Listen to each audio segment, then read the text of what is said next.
estrategia del día es traída para vos por bloomberlinia.com.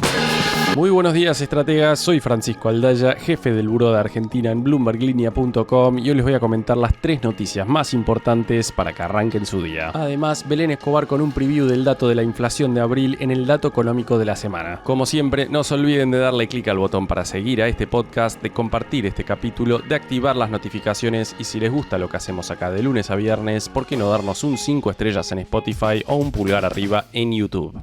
1.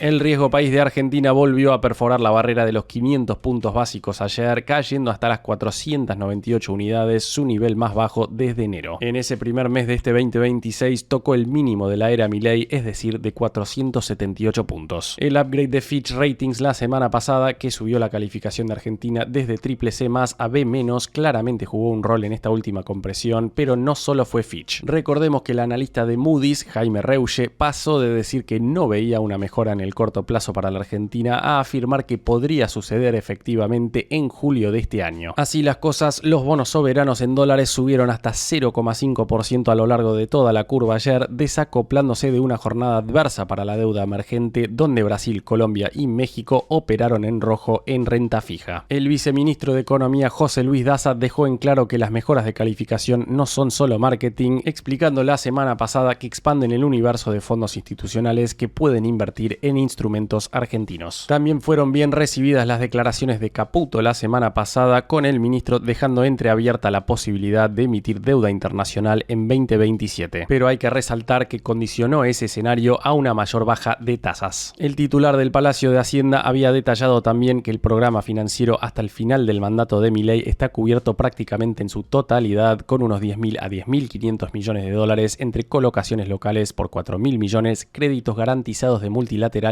por otros 4.000 millones y privatizaciones por entre 2.000 y 2.500 millones de dólares. Esos fondos cubren los 3 próximos vencimientos de capital con bonistas privados por unos 8.100 millones y con lo remanente se pagaría parte de los 4.400 millones que vencen con el FMI. El saldo faltante de 2.000 a 2.500 millones de dólares sería lo que eventualmente buscaría Caputo en el mercado internacional siempre que las tasas acompañen. La duda que queda flotando en el aire es que con el riesgo país en 476 puntos en enero, el equipo económico decidió no salir al mercado. Ahora estamos nuevamente por debajo de los 500 puntos y Caputo sigue diciendo que quiere las tasas más bajas. De no bajar, ¿se anunciará ese crédito con bancos privados garantizado por el BID y el Banco Mundial? Ayer por lo pronto supimos que en la licitación de deuda de este miércoles el gobierno va a volver a limitar la colocación de bonares a los 150 y 100 millones de dólares cada uno. 2.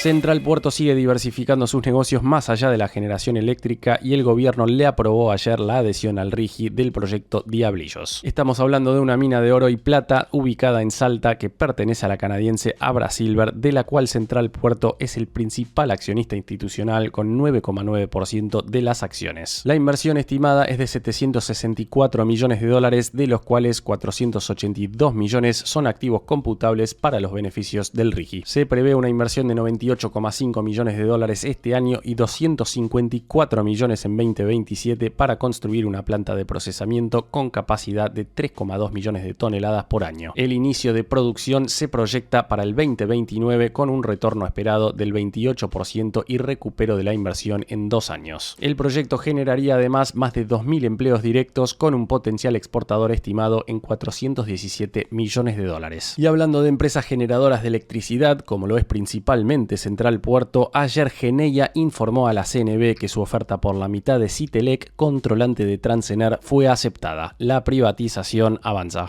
3. Wall Street sigue subiendo como si la guerra no existiera y ayer no fue la excepción. El S&P 500 por lo pronto cerró nuevamente en máximos históricos, impulsado por las tecnológicas y chip makers, con un Nasdaq que sumó 0,1% y un Dow Jones que avanzó 0,2%. Mientras el equity sube, los bonos del Tesoro americano se ven castigados y ayer las tasas de los títulos a 10 años cerraron en 4,41%, unos 45 25 puntos básicos por arriba de cuando comenzaron los bombardeos en Irán. Todo esto en una jornada de lunes en la que Donald Trump dijo que el alto al fuego con Irán está en terapia intensiva y lo comparó con un paciente con 1% de chances de sobrevivir. La tregua ya lleva un mes y cada semana que pasa parece debilitarse un poquito más. Recordemos que la semana pasada Irán atacó a Emiratos Árabes, hubo un intercambio de fuego en el estrecho de Hormuz y el Pentágono dijo que golpeó 2 petroleros con bandera iraní. Irán respondió a la propuesta de paz estadounidense este fin de semana exigiendo el levantamiento del bloqueo naval y alivio de sanciones, además de un control parcial sobre el tráfico por Hormuz. Trump calificó esa respuesta de basura y dijo que ni la terminó de leer. No por nada el petróleo volvió a subir, con el crudo estadounidense cerrando cerca de los $98 el barril y el Brent arriba de los $103. Fue en ese contexto que Goldman Sachs y Bank of America decidieron retrasar sus proyecciones de recortes de tasas de la Fed hasta al menos fin de año y algunos operadores ya contemplan subas de tasas a principios del 2027. Este martes tendremos el dato de la inflación de abril en Estados Unidos y la mediana de las proyecciones apunta a 3,7% interanual contra 3,3% el mes anterior. El director de la Agencia Internacional de Energía, Fatih Birol, dejó una frase que resume bien la situación que vivimos. En sus palabras, el jarrón del estrecho de Hormuz ya se rompió y aunque se restablezca el tráfico por allí, no se puede volver a pegar. Si se cerró una vez, puede volverse a cerrar.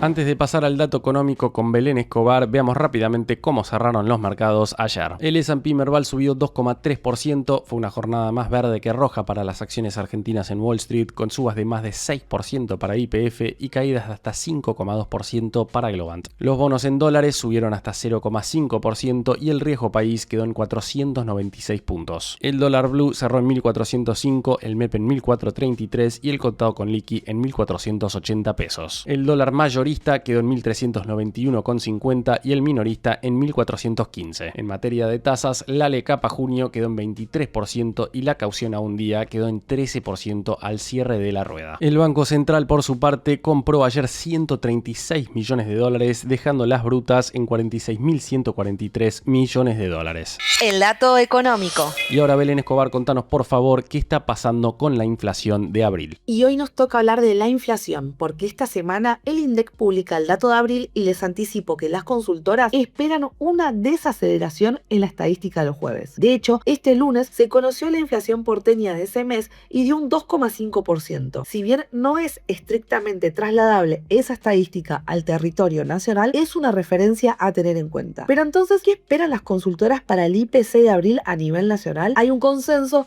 respecto de que la cifra se va a ubicar por debajo del 3% después de un primer trimestre con una inflación persistente.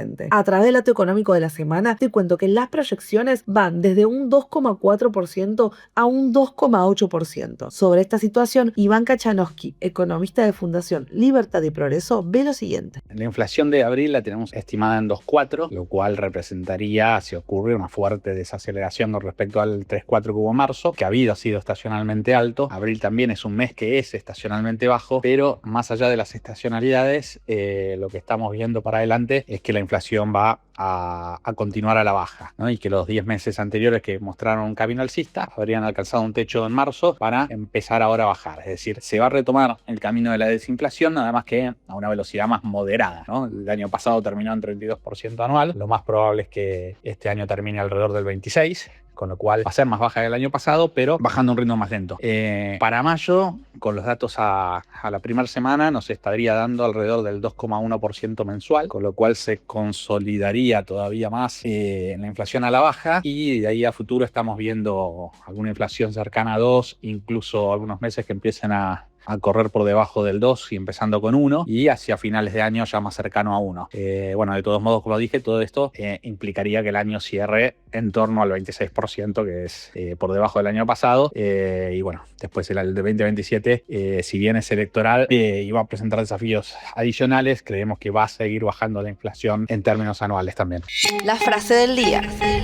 Antes de irnos, escuchemos lo que escribió ayer la consultora 1816 sobre el accionar del Banco Central la semana pasada. El central aparentemente activo con operaciones de mercado abierto cuando el spot amagaba con superar los 1.400 pesos. El peso se depreció 0,5% en la semana, con un central ofreciendo dólar linked para evitar que el spot supere los 1.400 pesos. El dólar no flota tan libremente y el ancla cambiaria sigue vigente.